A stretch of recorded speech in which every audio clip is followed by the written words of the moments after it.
안녕하세요. 반갑습니다. 하나님의 크고 귀하신 사랑과 은혜가 함께하는 목요일이 되시기를 간절히 바라고 기도합니다. 먼저 찬양을 드리겠습니다. 찬송가 410장 내 평생에 가는 길 함께 찬양하겠는데요.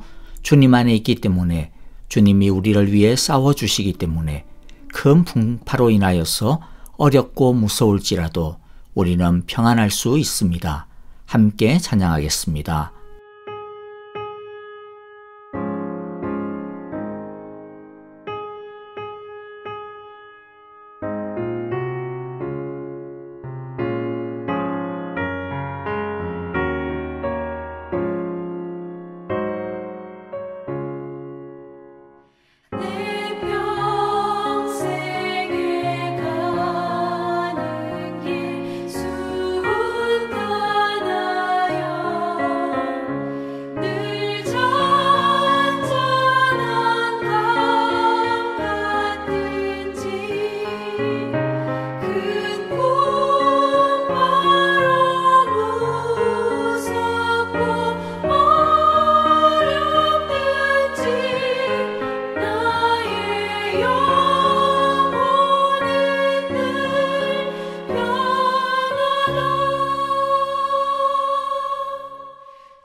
이제 하나님의 말씀을 함께 읽습니다. 출애굽기 10장 21절부터 29절입니다. 21절 제가 먼저 읽고요. 한 절씩 교독하겠습니다. 여호와께서 모세에게 말씀하셨다.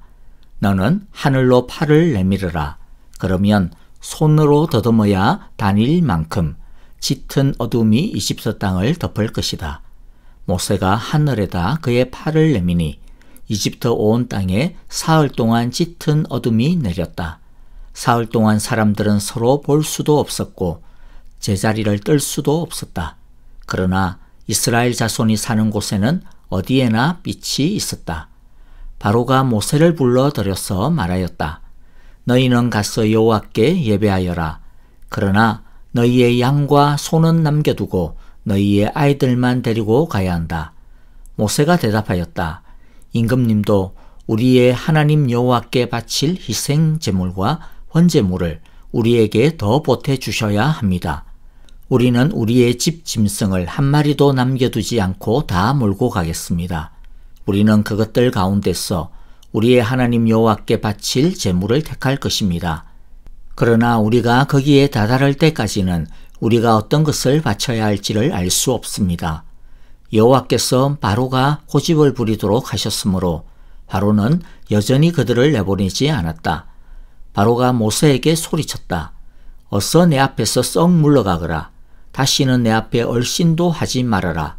내가 내 앞에 다시 나타나는 날에는 죽을 줄 알아라. 모세가 말하였다. 말씀 잘하셨습니다.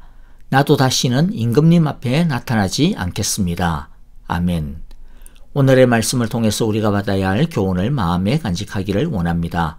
하나님께서는 메뚜기 재앙에 이어서 곧바로 흑암의 재앙을 내리십니다. 사흘 동안 태양의 빛은 사라지고 칠흑 같은 어둠만 가득했습니다. 이것은 일식과 같은 자연적인 현상이 아님이 분명했습니다. 바로는 이 어둠을 보고 두려워합니다. 그리고 모세를 불러들여 이스라엘을 데리고 이집트를 떠나라고 합니다. 하지만 그는 또 조건을 하나 겁니다. 첫째, 어두움의 재앙이 의미하는 바가 무엇인지 살펴봅시다. 어두움은 메뚜기나 우박과 같은 재앙과 달리 딱히 사람들에게 큰 피해를 입히는 그런 재앙은 아닙니다. 그런데도 불구하고 왜 바로는 급하게 모세를 불러들여 이스라엘을 끌고 이집트를 당장 떠나라고 했을까요? 이것은 이집트 사람들의 종교와 관련이 있습니다. 우리가 기억해야 할 것이 지금 모세 당시의 이집트는 우리가 흔히 아는 이집트 신화가 그들의 종교요, 정신과 모든 삶의 뿌리이고 원동력이었던 시대라고 하는 것입니다. 사실 하나님께서 내리신 10가지의 재앙은 그 하나하나가 이집트 사람들이 숭상하고 있었던 이집트의 신들과 관련이 있는 것으로 이집트의 신들을 하나님께서 물리친다라고 하는 그런 의미를 포함하고 있습니다. 흑암의 재앙은 이집트의 많고 많은 신들 중에서도 가장 큰 신이요, 또 이집트의 왕 파라오의 주신인 태양신 라를 하나님이 박살내는 의미를 포함하고 있습니다. 태양이 3일 동안이나 비춰지지 않았다라고 하는 것은 태양신의 패배, 죽음을 의미하는 것이고 그것은 바로와 이집트의 생명줄이 끊어지는 것이나 다름없는 것이었습니다. 즉 흑암의 재앙은 이집트가 믿고 있었던 그 어떤 신도 하나님 여호와를 대적할 수 있는 신은 없다라고 하는 뜻으로 바로와 이집트 사람들에게 받아들여졌던 것입니다. 그러면 이 어두움의 재앙은 바로와 이집트 사람들에게는 좀 더 구체적으로 어떤 심판을 가져다 준 것이었을까요? 다름 아니라 태양신이 사라지는 절망, 희망이 사라졌다라고 하는 공포였습니다. 결국 하나님께서는 이 불순종하고 악한 사람들에게서 모든 평안과 희망을 거두어 가버리시고 대신 절망과 두려움으로 가득 채웠던 것입니다. 그들이 이 재앙을 통해 메뚜기나 우박 재앙 때만큼 물질적으로 피해를 본 것은 없었습니다마는 그러나 사람에게 물질이 전부는 아니죠. 사실 물질이 귀한 이유는 그 물질의 유익을 통해서 사람들의 마음에 안정감을 가져다 주기 때문에 유익한 것 아니겠습니까? 물질보다 중요한 것은 결국 마음이며 정신이고 더 나아가 영혼인 것입니다. 흑암의 재앙은 사람들의 마음에서 희망과 평안을 빼앗고 대신 침체와 절망, 두려움만 가득 채우는 것이었기 때문에 마음과 정신, 그들의 영혼에 치명타를 입히는 재앙이었던 것입니다. 결국 하나님께서 마지막 심판 이전에 내리시는 가장 무서운 재앙은 인간들의 마음으로부터 모든 평안을 거두어 가시는 것입니다. 절망의 자리에 내버려 두시는 것입니다.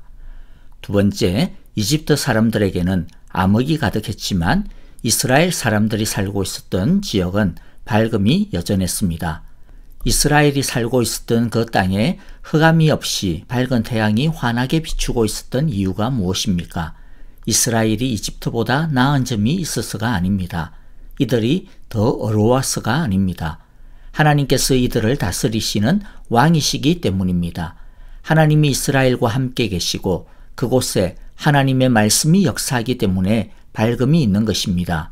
즉 하나님을 떠난 곳, 하나님을 대항하는 곳에는 어두움이 임하지만 하나님이 다스리시고 하나님이 사랑하시는 곳에는 밝음이 임하는 것입니다. 어둠과 밝음은 하나님 아래에 있느냐 아니냐에 따라 결정이 되는 것입니다. 하나님을 떠난 죄 아래에 있는 삶, 예수님이 없는 삶이야말로 진짜 흑암 아래에서의 삶이요 흑암 재앙인 것입니다. 세 번째, 어두움을 물리치는 방법은 하나님의 말씀 앞에 항복하며 말씀과 빛 대신 예수님께 나아오는 것입니다. 요한복음 9장 5절에서 예수님은 자신이 세상의 빛이라 선언하셨습니다. 요한복음 9장에는 날 때부터 소경으로 있었던 한 사람을 고쳐주시는 실로암 사건이 9장의 배경입니다.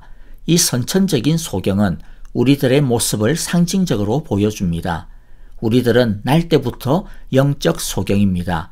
죄가 우리의 영의 눈을 가리웠기 때문에 우리는 진리를 알려고 애를 쓰지만 빛이 하나도 없는 어둠 속에서 더듬더듬거리다가 결국에는 낭떠러지로 떨어지고 마는 존재들이라고 성경은 죄인된 우리를 묘사하고 있습니다. 죄는 사람들의 마음에서 평안을 앗아갑니다. 그래서 항상 현실에 불안해하게 하고 미래에 대해 불안해하게 합니다. 죄는 사람들의 마음에서 사랑을 앗아갑니다.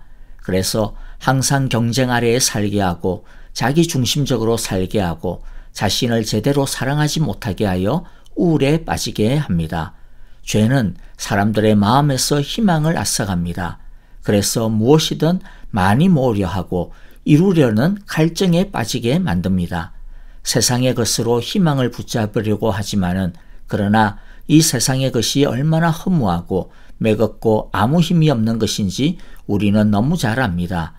예수님께서 이 실로암 사건을 통해서 가르쳐 주시는 것이 무엇입니까? 오직 세상의 빛이신 예수님만이 우리의 어두운 영적인 눈을 뜨게 할 수 있다라는 것입니다. 예수님께서 말씀으로 우리를 깨우쳐 주셔서 우리가 하나님을 알고 믿고 하나님의 다스림을 받을 때 우리는 비로소 절망을 넘어 희망을 가지게 되며 불안함을 떨쳐버리고 평안을 누리게 되고 두려움을 넘어서 자유와 기쁨을 살게 되는 것입니다. 마지막으로 태양을 잃은 바로는 두려워하며 모세를 불러 이스라엘을 데리고 떠나라고 하는데요. 그러나 바로는 이 상황 속에서도 모세와 흥정을 합니다. 그는 사람들은 어린아이들을 포함해서 다 데리고 가도 좋은데 양과 소는 두고 가라고 합니다. 즉 가되 제사는 포기하고 떠나라는 것입니다. 그러나 모세는 단호하게 거부합니다.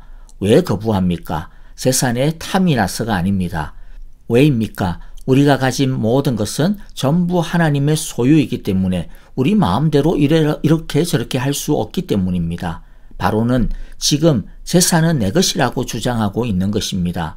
그러나 모세는 무엇이라고 주장합니까? 모세는 우리 제사는 우리 것이다. 그렇게 주장하고 있지 않습니다. 이것은 하나님의 것이다. 너 것도 하나님의 것이다. 이 모든 것이 하나님의 것이다 라고 주장하고 있는 것입니다. 여러분, 이 주장은요, 우리 신앙에 있어서 너무나 중요한 요소입니다. 우리가 우리의 소유에 대한 바른 생각을 가지지 못하면 그 신앙은 반쪽 신앙이 되고 결코 바른 신앙이 될 수 없기 때문입니다. 도리어 예수님께서 비유로 가르쳐 주시기를 믿음이 자라다가 재물에 대한 욕심과 근심이라고 하는 가시덤불에 가로막혀서 제대로 크질 못하고 결국 시들시들해버리고 말 것이라고 경고하셨음을 우리는 기억해야 합니다. 우리 안에 있는 이 바로와 같은 잘못된 마음을 조심해야 합니다. 내 것은 내 것이니까 내 마음대로 할 거야 라고 하는 그 마음은 바로의 마음이라고 하는 것을 아셔야 합니다. 만약 어떤 사람이 자기 소유는 자기 마음대로 쓰면서 교회에서 은혜만 받고 가겠다 라고 하는 마음을 가진 사람이 있다면, 또 하나님께 더 많이 가지게 해달라고만 하고 자신의 것을 하나님의 소유로 인정하지 아니하는 사람이 있다면, 그 사람은 아직 바른 믿음을 가지고 있지 못하고 바로와 같은 마음에 머물러 있다라고 말할 수 있을 것입니다. 다시 기억합시다. 우리가 가진 전부는 하나님의 장부에 기록되어져 있는 하나님의 소유라고 하는 것을 기억하시기를 바랍니다. 이제 헌신의 찬양과 더불어 오늘의 말씀을 마음에 새기면서 헌신의 기도와 중보의 기도를 드리도록 하겠습니다. 감사할 것은 감사하고 회개할 것은 회개하며 헌신하고 결단할 것은 헌신하고 결단하는 기도를 드립시다. 형제 자매들을 위해 중보 기도합니다. 아프신 분들을 위해 기도해 주실 때 박정은 집사님 항암 치료 잘 받게 하시고 또 이 항암 치료를 통하여 깨끗한 나음을 입게 하소서라고 기도해 주시기를 바랍니다. 박용정 전도사님을 위해 기도해 주시기를 바라는데요. 주께서 그 여종을 긍휼히 여기시사 세임 주시고 고쳐 주시옵소서 기도해 주시고, 정계자 전도사님, 노창덕 권사님과 이두상 집사님, 김윤호와 그리고 또 이재호 장로님을 위해서도 사랑의 기도 계속 부탁드립니다. 여러분, 하나님의 말씀의 빛 아래서 순종하며 살아갑시다. 안녕히 계십시오. 감사합니다.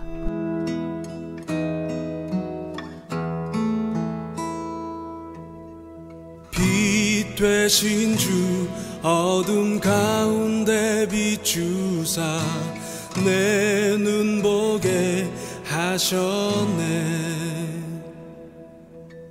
예배하는 선한 마음 주시고 참 소망이 되셨네. 나 주를 경배하리 엎드려 절하며 고백해 주 나의 하나님. 사랑스런 주님, 존귀한 예수님, 아름답고 놀라우신 주. 만유의 주, 만유의 주 높임을 받으소서. 영광 중에 계신 주, 겸손하게 낮고 천한 이 땅에 사랑으로 오신 주. 나 주를 경배하리 엎드려 절하며 고백해 주 나의 하나님. 오 사랑스런 주님, 존귀한 예수님, 아름답고 놀라우신 주. 나 주를 경배하리 엎드려 절하며 고백해 주 나의 하나님. 오 사랑스런 주님, 존귀한 예수님, 아름답고 놀라우신 주. 알 수 없네 주의 은혜, 내 죄 위한 주 십자가. 알 수 없네 주의 은혜, 내 죄 위한 주 십자가. 알 수 없네 주의 은혜, 내 죄